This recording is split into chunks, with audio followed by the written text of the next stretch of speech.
Po mga kababayan, si Dante Maravillas, massive talaga po yung pagpakalat ng fake news laban sa ating Pangulong Bongbong Marcos na tinakbo na niya sa ospital at mamamatay na. Grabe, kahit nag-live yung ating Pangulo, covered ng lahat ng TV stations.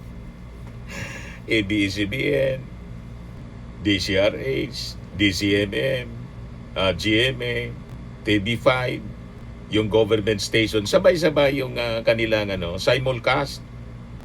Sa araw ng kagitingan, talagang ayaw maniwala po ng mga DDS. Fake niya lahat yan.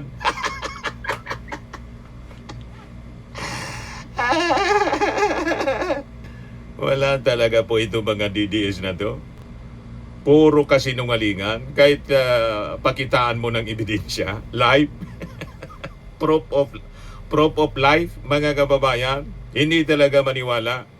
Kaya sabi ng Palasyo Malacanang dito sa report ng ABS-CBN, Malacanang tracing sudden coordinated disinformation surge targeting Marcos Health. Yan sabi din dito sa report ng GMA. Disinformation on Marcos Health meant to destabilize government, says PCO Secretary Gomez. Presidential Communications Office Acting Secretary Dave Gomez said the surge of disinformation on social media, particularly about the health of President Bongbong Marcos, was meant to destabilize the government. In a statement, Gomez said the PCO's anti-fake news desk has detected a sudden and coordinated surge in disinformation across social media, noting that even the mainstream media have fallen victim to this vicious attack of trolls. Pati yung report ng mainstream media, live coverage na, ayaw pang paniwalaan. Fake anya yan, AI. Alang yan talaga, matindi itong mga DDS po. Kaya pa-filean po ng kaso itong mga nagpapakalat ng fake news. Raps-eyed versus peddlers of fake news on President Marcos Health. Ayun, pati yung pag-appear ng ating Pangulo sa araw ng kagitingan, kini-question ng mga DDS. Araw ng kagitingan 2025. Tapos araw ng kagitingan 2026. May tatlong question mark. Sabi dito, Iman Corrales Donato, you have left the people in doubt again. What's happening now? Is mga taong bayan versus mga taong bayad? You're driving us crazy. Why don't you just end this so we can get clarity once and for all? Abe Lincoln once said, you cannot fool one people one time but not all people all the time. Mali pa yung pagka-quote ng kasabihan.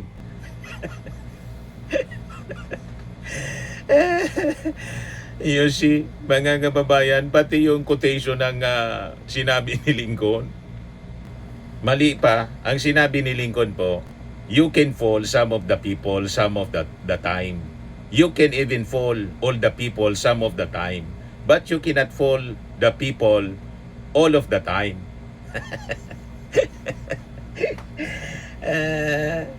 Pati quotation po mali.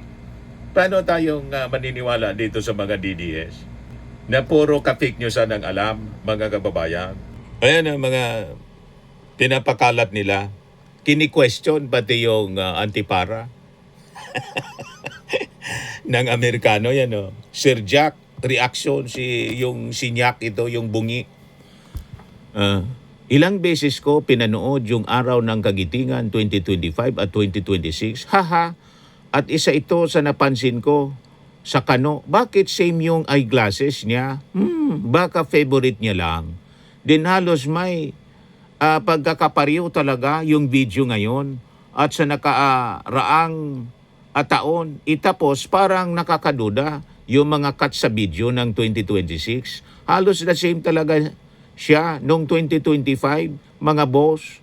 Nagkaiba lang sa camera angle. Hahaha, ginastusan yan. Magaling ang production team nila. Isang maleta, binayad yan. Hahaha, bala na kayo mag-imbestiga. Mamaya, screenshot ko ulit yung iba. Ha ha ha ha ha. Ganon katindi sila, mga kababayan. Nagtatanim sila ng duda sa kaisipan ng mga pulpul nilang mga followers. O di ba, mga kababayan? O ito yung number one na nagpakalat. Nasa freezer na daw yung ating Pangulo. Naka-base daw ito sa sa ibang bansa, si Bugris, Iloy. Freezer na ang presidente nyo, putang ina. Isang linggo na nawawala. Naka-freezer na Dinayal pa rin daw. ng mga sapat. Nasa freezer na daw yung ating Pangulo. So ito yung mga uri ng mga influencers nila na may mga saltik din sa ulo. Anyway, iniimbestigahan ito lahat, mga kababayan, ng National Bureau of Investigation para filean po ng cyber libel case. May kalalagyan kayo sa inyong pagpapakalat ng fake news. O ito pa yung isa pang bakla, mga kababayan. Yan o. Ano sa tingin ninyo? Ganon din o. Nagkataon lang ba BBM live video sa araw ng kagitingan? Yan o. Pinapakalat niya. Kamera sa kuha kay Pari-parehas. Junior kanina, di umano may live daw kanina eh. Ah. At kinumpara po natin nakaraang taon. O ito ay panoorin po natin ang video. Puro haka-haka. Ba't hindi ninyo puntahan? Tulad ng aming mga kasama po. Pinuntahan talaga. Nag-cover doon yung aming mga kasama. Si Jason Tomas. Pati si na-interview ni Jason Tomas, yung kasama namin mga vlogger sa Palasyo Malacanang. Kami yung may access. Kaya dapat sa amin kayo maniwala kasi kami may access sa Pangulo at sa Palasyo Malacanang. O ito pa pinagdududahan yung itsura ng ating Pangulo kasi daw hindi na payat. Payat no more. Marcos, biglang bumalik ang taba sa katawan today. Yan pinakalat nitong Broken News public profile. Marami ang nakapansin na tila biglang nagkalaman ang itsura ni BBM base sa mga litrato na kumakalat sa social media.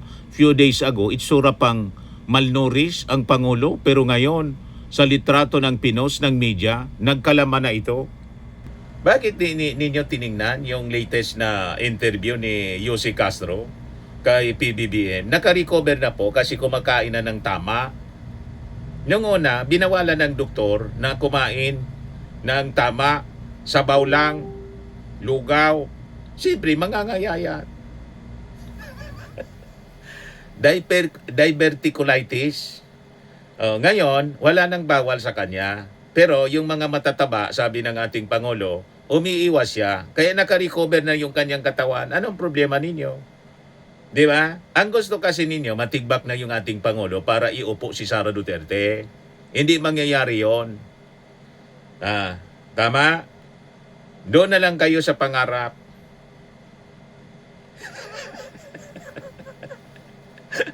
Magiging Pangulo sa imagination lang ang inyong Vice Presidente. Yan ang katotohanan dyan. Maglalaway kayo hanggang 2028 and forever and ever. Kasi hindi mananalo bilang presidente si Sara.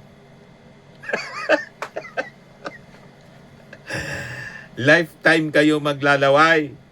Kaya sabi nito ni Top Gun Marco Palsis, ano ang kailangan ng ano ang kaibahan ng outfit during speech noong 2025 sa araw ng kagitingan ni President BBM at ngayong 2026?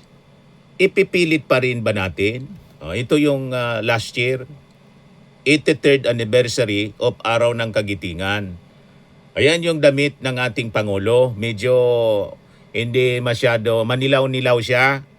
At nang mag-speech siya last year, based sa video recorded ng RTBM,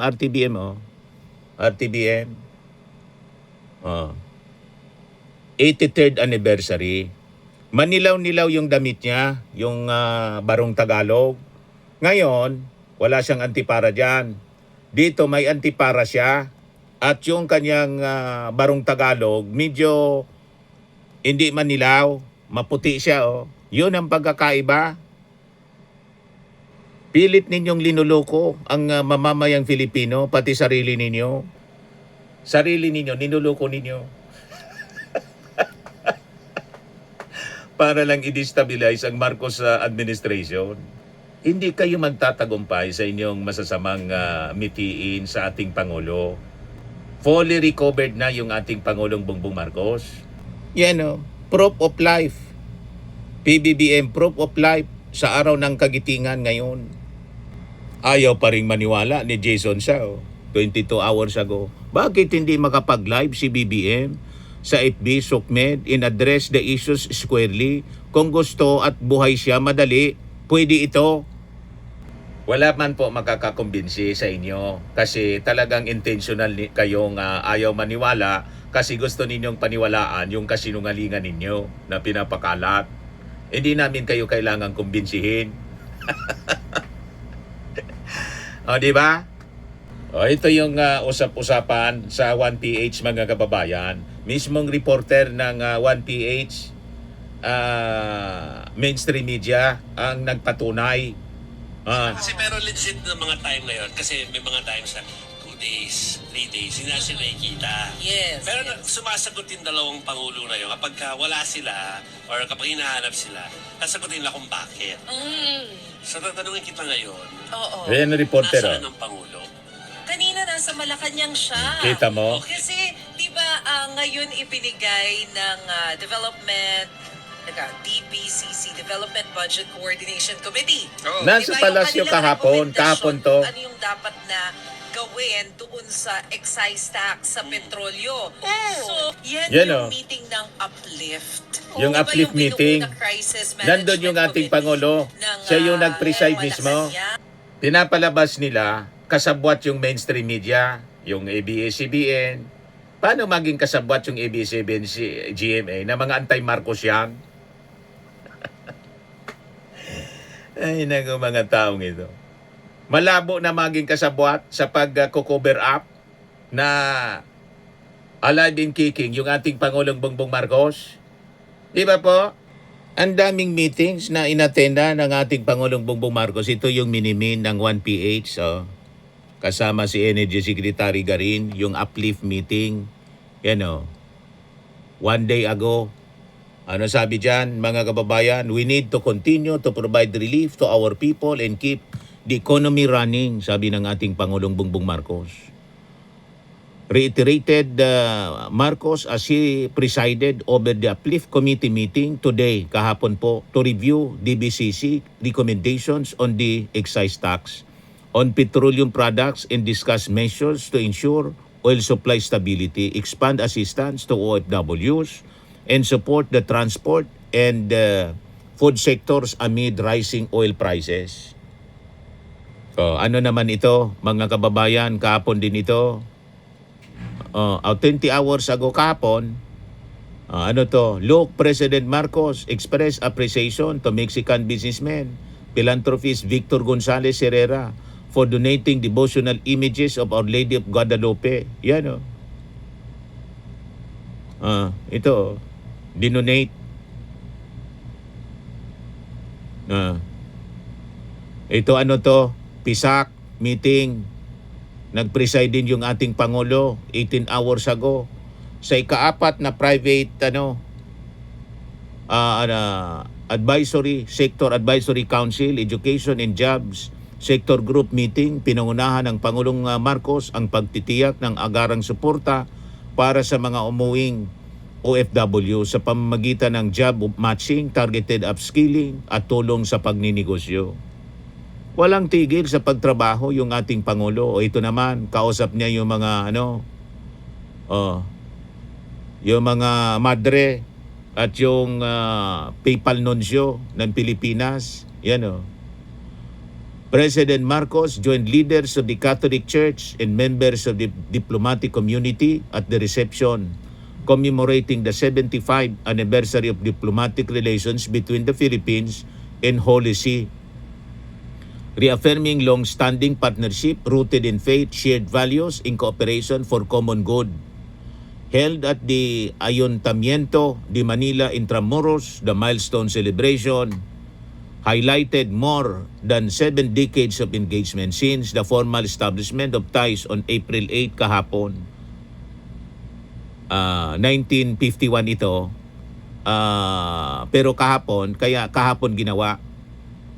Kaya 75th year anniversary, and underscored continued collaboration in promoting peace and social development. Yan ang daming kausap ng ating Pangulo. Nag-speech din yan. Yung ating Pangulo kahapon. Ito na yung ngayong araw, 84th anniversary araw ng Kagitingan. Yan yung ating Pangulo. Pakikipagkapwa, pagdadamayan at pagmamahalan sa bayan. Ito ang panawagan ng Pangulong Ferdinand Marcos sa bawat Pilipino sa ika-84 anniversary. Yan ang proof of life. Live siya, mga kababayan, sa lahat ng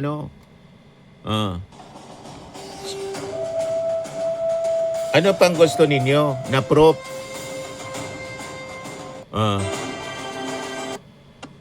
Yan. Yan yung ating Pangulo. Mahal na Pangulo, handa na po ang tamang pandangan upang libutin. Umakyat dyan yung ating Pangulo. Yan ang proof of life. Anong pang gusto ninyong ebidensya?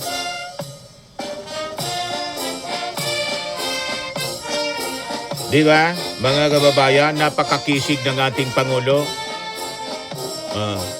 Mataba na yung ating Pangulo, naka-recover na. Ano pa duda ninyo? Inggit lang kayo. You see? Yan o. Ang taas niyan, inakyat ng ating Pangulong Bongbong Marcos.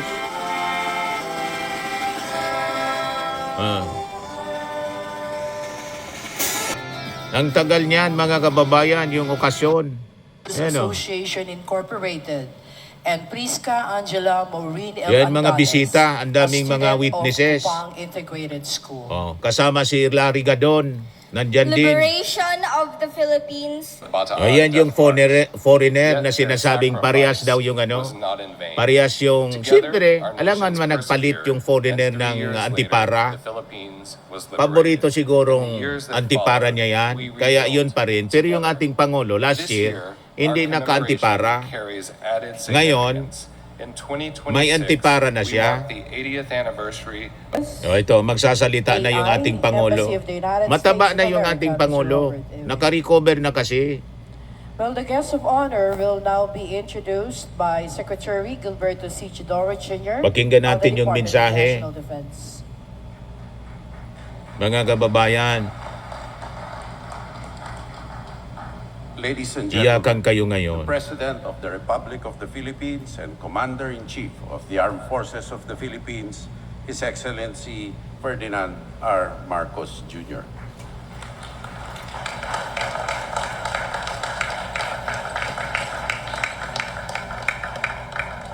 Thank you to our Defense Secretary Gilberto Teodoro Jr. for his kind introduction. Please be seated.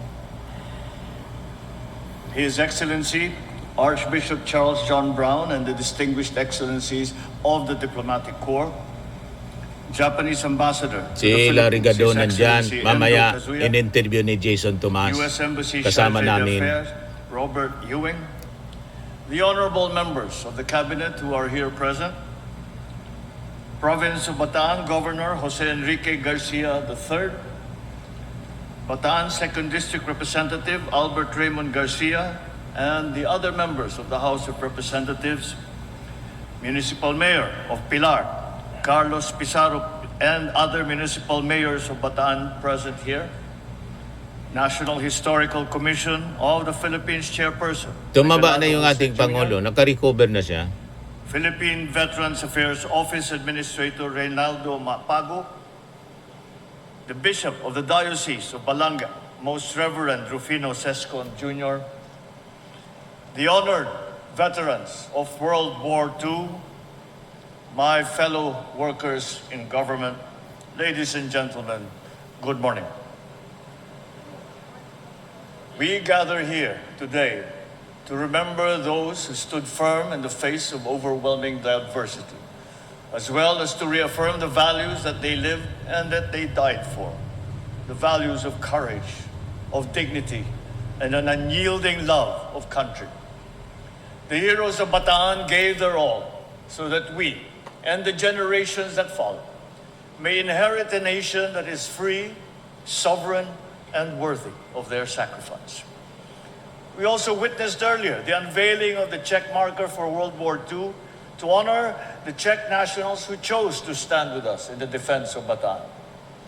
Their story reminds us that the fight for freedom knows no borders and that solidarity, even in the darkest of times, is a force that binds humanity together. 84 years ago, Filipino and Allied forces, outnumbered and outgunned, stood their ground. For months, they held the line with steady resolve and dauntless bravery, delaying the advance of an invading force at immense personal cost. And when the defenses finally fell, they faced one of the darkest chapters in our history, the Bataan Death March. Yet even in defeat, the spirit of the Filipinos did not break. Across our archipelago, resistance took many forms. Guerrillas fought in the mountains. Civilians risked their lives to shelter and sustain those who were in hiding. Even those without arms found way to serve the cause of freedom. This is the essence of our strength as a people. Not merely the ability to fight, but the will to endure. Not only to survive hardship, but to rise above it with dignity intact. The story of Bataan is a cornerstone of our national identity and a guiding light for the generations that follow. And in honoring our heroes who made all of these possible, we must ensure that they receive the care and support that they deserve. This is why we continue to work closely with the Philippine Veterans Affairs Office to establish veterans hospitals in the Visayas and in Mindanao, making healthcare more accessible to those who have long served our nation. We ensure the separation benefits for soldiers who suffer total permanent disability in the line of duty that are commensurate to their sacrifices. We provide available and efficient healthcare services for our veterans. We're having established the Veterans Access to Lifetime Optimized Healthcare, or VALOR Clinic. We have continuously implemented several programs. Last year, over 2,630 veterans and their dependents benefited from services under the Veterans Hospitalization and Medical Care Program. We have constructed veterans wards in select government hospitals. A monthly average of 146,896 pensioners have all received their benefits. In parallel, we have invested in the future of their families. 973 scholars have already received assistance for their education. And through Republic Act number 11958, disability pension rates have been increased, recognizing those who have borne the cost of service in their very bodies. As we honor the past, we are reminded that remembrance is a call to responsibility. The sacrifices of those who came before us demand vigilance, unity, and the continuing willpower to act in the present. Today's challenges may not mirror those of yesterday, but they test us in much the same way. Among these is the enduring geopolitical tension that we are observing in the Middle East. While Sa speech niya, updated po, wala pa mang gira kung ito po ay replay ng last year. Wala pang gira sa Middle East last year. So itong speech ng ating Pangulo, patunay na updated ito. Ngayon pa lang ito, kasi ang speech niya, na-mention niya mismo yung crisis sa Middle East. Ngayong gera, nagsimula, kailan pa lang yon, mga kababayan, yung paglusob ng Amerika. 1 month pa lang, mga kababayan, 3 weeks nga. You see? Tapos sasabihin ng mga DDS, recycled yung speech. ng ating Pangulong Bongbong Marcos. Ang recycled po, yung kay Sara, yung pag-iikot niya sa mga graduation commencement exercises ng kinder, elementary at high school, pare-parehas yung mensahe niya. Recycle, copy-paste. Yung ating Pangulo, hindi recycled, hindi copy-paste. Updated siya. Yan o. Kaya pinost ko muna po. We may stand far from the centers of conflict. We are not untouched by its consequences. Fuel prices weigh heavily on Filipino families, You those see? who already have the least having been subjected the most to this scourge. In moments like these, the government will do everything that is possible to cushion the impact and safeguard the welfare of our people. Updated yung speech niya. Yet, governance is only a part of the equation. Nation building has always been a shared responsibility. But for this collective responsibility to succeed, it must be grounded in integrity, in courage, and in love for our country. Sa panahon ng matinding pagsubok, tulad ng nangyayari ngayon, kailangan natin balikan ang isang mahalagang bahagi ng katangian ng bilang Pilipino, ang pakikipagkapwa. Dapat natin kilalanin na ang bawat isa ay may parehong pangangailangan, may parehong pangarap, at may parehong pinagdadaanan. Sa ganitong paraan, may papalalim natin ang ating tiwala sa pamahalaan, ang ating malasakit sa kapwa, at ang ating pagmahal sa ating bayan. Dahil kapag iniisip natin ang kapakanan ng iba, mas nagiging malinaw kung bakit kailangan tayong magtulungan at magkaisa. Sa simpleng pag-unawa at pagdamay, nakakatulong tayong mapagaang ang bigat na dinadala ng ating mga kababayan.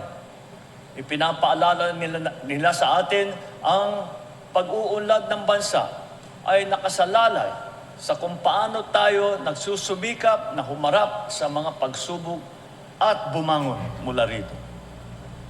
Let me once again recognize our veterans who are with us today. For you are living witnesses to history. You are the embodiments of strength and enduring symbols of what it means to serve something greater than yourself. No tribute can ever equal the debt that we owe you. But let this gathering stand as a promise that your service will never be forgotten. Your stories will always be told, and your legacy will drive us forward. Together, we will build a bagong Pilipinas that is steadfast in purpose, united in vision, and worthy of the heroism that today we celebrate. Maraming salamat po at mabuhay ang ating mga bayani. Ayan po. O, ayan o. 84th anniversary araw ng Kagitingan. O, ito yung last year, 83rd anniversary araw ng Kagitingan. Parehas din yung antipara. Gusto nila bago na yung antipara ng foreigner po. Ito yung ating Pangulo. Walang antipara dito. Pero si Secretary the President and Commander-in-Chief of the Armed Forces of the Philippines, Gibo Teodoro pa rin yung Ferdinand R. Marcos Jr. 83rd siya, 83rd anniversary araw ng Kagitingan. Kita ninyo ang crowd, iba man. Thank you, Defense Secretary Gilbert Teodoro, for your introduction. His Excellency Charles John Brown III and the distinguished Ito yung members footage of the nung last year, diplomatic mga office, bugok. please take this. Walang antipara dyan, yung ating Pangulo. The Japanese Ambassador to the Philippines, His Excellency Endo Kazuya. We continue to believe Mas mataba in the dito yung courage ating of every Pangulo. single Filipino, Kasi not only our servicemen, last year pa not to, only those hindi who pa fought as nagkasakit. irregulars, but also our civilians who made their own sacrifices. Di ba? Pati yung boses niya doon, mga kababayan, yung pagka-delivery ng speech, iba man ang pagka-deliver niya ng speech ngayon. Puro kasi kayo kasinungalingan, fake news. Ito yung interview ni Jason Tomas, kasama namin na vlogger. kay nag-cover siya doon. Jason Tomas. Sabi niya dito, Larigadon, pinatunayan ang kalayaan ng kalusugan, ang kalagayan ng kalusugan ni PBBM. At ang ganda ng mensahe niya sa mga gumagawa at nagpapakalat ng fake news sa kalusugan ng ating Pangulong BBM. Pakinggan natin yung interview ni Jason Tomas. Personal ko siyang kilala kasi magkakasama kami. Dito tayo ngayon sa Mount. Pumunta na siya rito sa amin. At ano yung mga previous vlogger? Yung may sakit daw si BBM. Sinugod sa ospital. Sinugod sa... Nako, alam nyo, sobrang healthy ngayon ni Presidente Bongbong Marcos. Alam niya yung inakyat niya na hagdan doon sa shrine ng Mount Samak. Napakataas doon. Baliwala sa kanya. Hindi siya hiningal, hindi man lang siya napagod. At tuloy-tuloy ang aming event dito sa Bataan. Kaya yung nagpapakalat ng fake news niya, malapit na kayo. Malapit na. No? Papailan ng kaso po. Hindi natin Cyber libel. dahil na suusigin namin kayo dyan. Okay, Papa Sek, ano pang mensahe sa mga vloggers na yan? Meron tayong freedom of speech, pero may limitasyon yan. Kapag kayo ay naninira at nagkukos na ng confusion sa ating bansa at nagpapakalat kayo ng fake news, iba yan. May pananagutan kayo dyan, may kalalagyan kayo. Alright, Papa Sek, maraming salamat at magandang araw sa'yo. Di ba, mga kababayan? Napakalinaw. At in-interview din niya yung mga veterans na nandoon. Ayan Nay, naniniwala ba kayo sa pinapakalat nilang fake news na may sakit si PBBM? Di ba? Kaya tatay, naniniwala po ba kayo? Di ba nandyan? Nandyan po. Malakas na malakas ha. Ayan, narinig niyo sila tatay. Makakisyon siya. Oo, at saka mga videos vlogger. Di ba? Sige po. Malinaw. Siya si Jason Tomas. Dali. Bakit nakatago?